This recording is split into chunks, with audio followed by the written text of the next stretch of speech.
গেল কবছর ধরে ভারত ক্রিকেট দলের বিভিন্ন দেশ সফরে সরাসরি হস্তক্ষেপ করে আসছে দেশটির সরকার, বিশেষ করে পাকিস্তান সহ এশিয়ার দেশগুলোতে। তাই আলোচনায় উঠে আসে বাংলাদেশ সিরিজ নিয়েও নিশ্চয়ই অবস্থান স্পষ্ট করবে মোদি প্রশাসন। যদিও সিরিজের সময় ঘনিয়ে আসলেও এখনও এই বিষয়ে কোনো নির্দেশনা দেয়নি বিসিসিআই।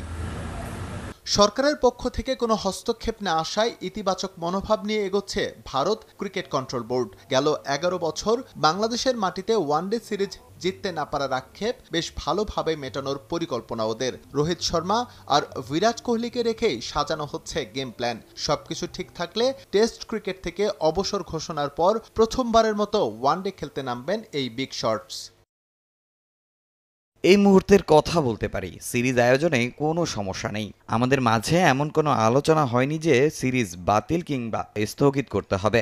এমনকি সিরিজ বাতিল করতে সরকারের পক্ষ থেকেও কোনো নির্দেশনা আসেনি। যদিও এ ধরনের কোনো পরিস্থিতি তৈরি হয় তবে আমরা সেই অনুযায়ী সিদ্ধান্ত নেব। ওয়ানডে দিয়ে 17 আগস্ট মিরপুরে শুরু হবে বাংলাদেশ ভারত সিরিজ। ফারুক আহমেদের বোর্ড এমন ঘোষণা দিয়েছিল গেল এপ্রিলে। পূর্ব নির্ধারিত সূচি অনুযায়ী 23 আগস্ট সিরিজের শেষ ম্যাচ অনুষ্ঠিত হবে চট্টগ্রামে। সেখানে একই ভেন্যুতে 26 আগস্ট টি-20 সিরিজ শুরু হয়ে মিরপুরে এসে শেষ হবে 31 আগস্ট। বাংলাদেশে এসে এর আগে কখনোই টি-20 সিরিজ খেলেনি ভারত। প্রথমবারের মতো বর্তমান বিশ্ব চ্যাম্পিয়নরা আসছে লাল সবুজে ক্রিকেটের সংক্ষিপ্ত সংস্করণে অংশ নিতে। তবে হার্নিয়া অপারেশনের জন্য এই সিরিজে থাকার সম্ভাবনা নেই এই ফরম্যাটে ভারতের নিয়মিত অধিনায়ক সূর্য কুমার যাদবের। ভারতের মাটিতে সবশেষ টি-20 সিরিজ স্বাগতিকদের কাছে 3-0 ব্যবধানে হেরেছিল বাংলাদেশ।